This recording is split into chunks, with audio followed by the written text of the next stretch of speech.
Chapter 1. Okay, first off, let me say this. Nobody can tell you how many times you can be in love or how often or after how long. I fell madly for two different women on one day in Taormina, Sicily. For real, they were the one. Both of them. And then again with a hot dark waitress in Venice a week later. And anyone who scoffs just doesn't know how to live. Now, that trip to Italy was years ago, and since then I've been in love maybe only 3 or 4 times, tops. This time, though, it was different. But back up a minute. I've been reading up on what they apparently call the Venusian arts. Not because I needed to, no way, definitely not, but maybe just to beef up my game a little because it never hurts. The first thing I learned was that less is more. Canned pickup lines and slick dance moves and flashing your money are nothing compared to just giving her a look. Not a look like, I want you, or wow, you're gorgeous, or you'll have the night of your life with me. Not a leer or a stare or an appraisal, just making eye contact until she looks away, then looking away yourself until you feel her eyes on you, and meeting her gaze a second time. You know in Madonna's Papa Don't Preach video, where she's hanging out with her girlfriends wearing that Italians Do It Better t-shirt, and she sees the guy her father warned her all about, the one he said she could do without, and their eyes meet? That look. It's magic. So I'm in Rome this past summer with my dad and 2 brothers and 2 of our cousins and our grandma, and I can't get that look right to save my life.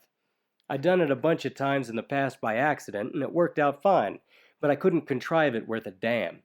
Either I was coming off as sly or dismissive or creepy. Not like I saw anyone I really wanted to pull, but as practice for when I do, you know? Whatever. Anyway, skip ahead, skip ahead, skip ahead. We get to Corsica and both my brothers are too hungover to do anything but lie in their beds and grunt, so just my cousins go with me to the top of Bonifacio to take pictures.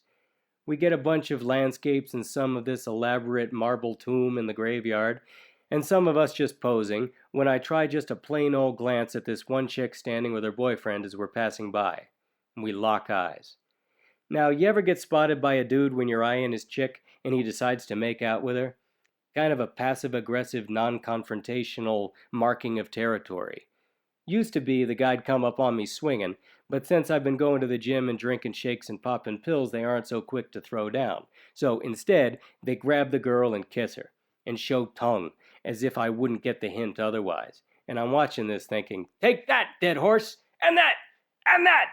So that's what this guy does, this guy with long, shaggy black hair, and I'm startled to see her protest. She's resisting, saying something in a language that I don't recognize, but the meaning is all too clear. And she's looking at me while she's saying it, with her gray, blue, green eyes that are all I can see as I watch over my shoulder. He's saying something back, insisting, but she's having none of it.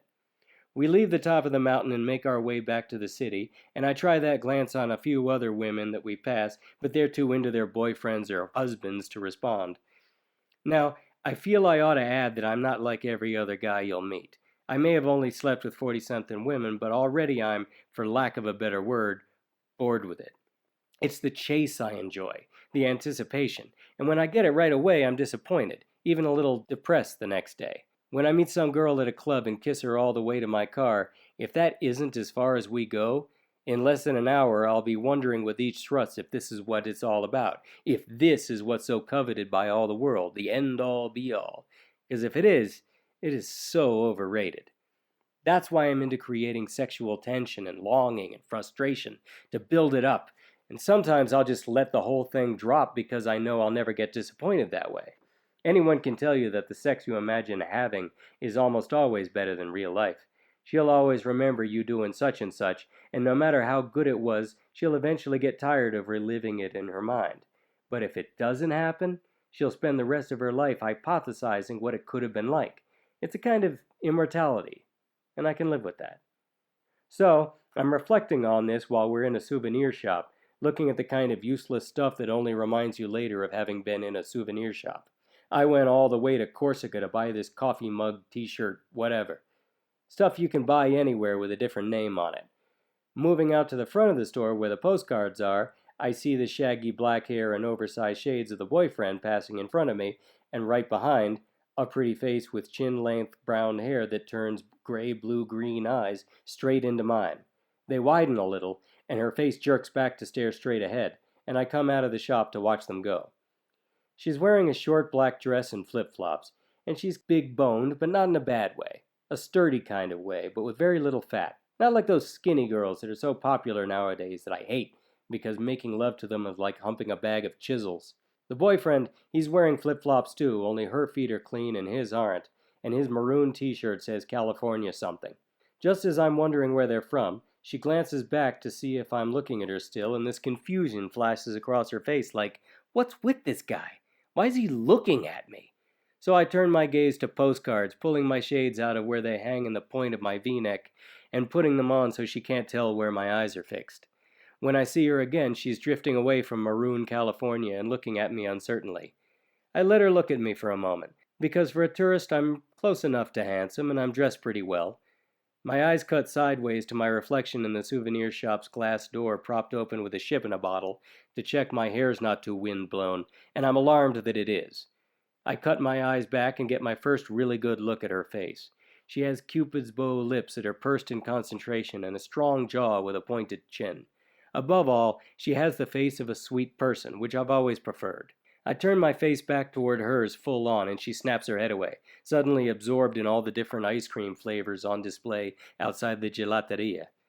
I cross the cobbled street to a cafe, order an espresso so I won't feel guilty about using their bathroom, and go straight for the sink while they're preparing it. A little water to wake up the gel in my hair from last night, and I'm spruced up enough to look like I didn't do it on purpose. I shut my eyes and take a deep breath, listen to the hum of the air conditioning and the ringing in my ears, and feel the weight of my body and relax. Outside, I down my espresso and go into the street. I can't believe it, but I feel like a teenager again, with my heart shuddering and all my senses heightened, and the paranoid fear that all my thoughts are on the air. She's not anywhere in sight, so I go back into the souvenir shop to look at Corsican shot glasses and ashtrays with my cousins. Didn't want to be seen too much. That's the second thing I learned about attraction. If you want to feed it, you've got to keep it hungry. Eric and George, my cousins, they say we should go across the street to the outdoor cafe and have a little hair of the dog, and I couldn't agree more. We debated the merits of one beer over the other, passing around our pints the same way we all shared our food at the restaurants every night. The two of them had all kinds of criticisms for the three different brands, but I confess they all tasted the same to me. Like Coke and Pepsi. Sorry. And while we're all catching up on what's different in our lives that we can't talk about with my dad and our grandmother around, I've got one eye on all the girls passing by. George tells me about how his son is doing in pre-K, and how well he's doing, and how weird the mother is getting. And we finish our beers and get up to go when I spot Maroon California out of the corner of my eye. The two of them, they're walking past us holding hands, both with their sunglasses on, and I can't tell if he's bristling because he recognizes me or he always walks that way. But I don't wonder long, because she slows up ever so slightly to hang behind him and takes off her shades. With a quick glance at him to make sure he won't see, she turns her head and gives me a full-on stare. In that fleeting moment that lasted an eternity, I felt my face being soaked up like what? How do you describe the feeling of someone memorizing your image? In those bright gray blue-green eyes I saw, I want you, and wow, you're gorgeous, and you'll have the night of your life with me. And I knew right then that the next time she slept with Maroon California, she'd be pretending it was me, and she'd tell all her girlfriends back home in wherever, and because it'll be her imagination instead of me making love to her, I'll be the best lover she'll ever remember. She tells me all this with those eyes that I find myself lost in, and in a flash, whoosh, she's gone. I don't know how long I stood there, stunned, watching the corner she'd disappeared behind, before Eric gave me a shove. "You might want to close your mouth," he said. "Flies are getting in." I heard someone holler my name, and George pointed to my brothers coming through the milling tourists. We all sat back down at the table and ordered more drinks. The four of them yacked away about God knows what, but I was too busy staring at that corner to pay attention, thinking, were those two just boyfriend/girlfriend? Were they on their honeymoon? What? I don't imagine you take some chick you're just dating to Corsica, except maybe you live in Sardinia or something. How long had they been together? What were they planning? Or were they just playing it by ear? Only thing I knew for sure was, maybe this morning when they woke up next to each other, she loved him truly with all her whole entire heart, but she certainly didn't now. Did he pay for this romantic trip out here, and it's here that her love for him ended, just like that, over a perfect stranger? Third thing I learned was, life's like that. Attraction is not a choice. He'll come on all over you even despite prejudice, and there's nothing you can do about it. or just as quickly, it can vanish. You can't decide to want someone. Either you do or you don't, and the second you stop, it's over for good. And they can't reason with you, persuade, cajole, coerce, or anything. Can't do anything but drive you away further. And it doesn't matter who someone is, what they look like, or whether you've ever even heard the sound of their voice, much less been fascinated by something they've said. Sometimes it just happens. Bam! You can't get it out of your head. Those gray, blue, green eyes staring into yours like a Cheshire cat grin long after the rest of the face is gone. I spent the next hour or so searching all the faces I passed until I gave up, and resigned myself to looking at driftwood dream catchers in jewelry made out of indigenous shells, t-shirts and coffee mugs and postcards. Odd, I thought, that my little exercise had backfired, but somehow strangely wonderful. All I cared about was seeing her again, just to have a moment alone together and be lost in her. I felt a tingling drunkenness like I remember feeling after my first kiss and some of the ones after that. We turned into some other store, and I was shocked to be bumping into a maroon shirt and looking up into the unshaven face of what's-his-name, the shaggy-haired guy, the boyfriend. I said, "Perdón," and he gave me a curt little nod, brushing past me. And there she was, not 3 feet away. My heart seized up inside my chest, my throat closed. Her profile was close enough to touch as she was looking at leather handbags and something or others, and I wished she wouldn't notice just long enough for me to memorize every detail of her face. But she glanced up and saw me, and her Cupid's bow lips spread wide in a warm smile as she stepped past me to follow her boyfriend. I realized I'd bitten my lower lip, but didn't let go of it until I'd turned around and seen him take her hand and lead her away, and she peered back over her shoulder the way I'd done when we first locked eyes, smiling broadly at me as she walked out of my life forever.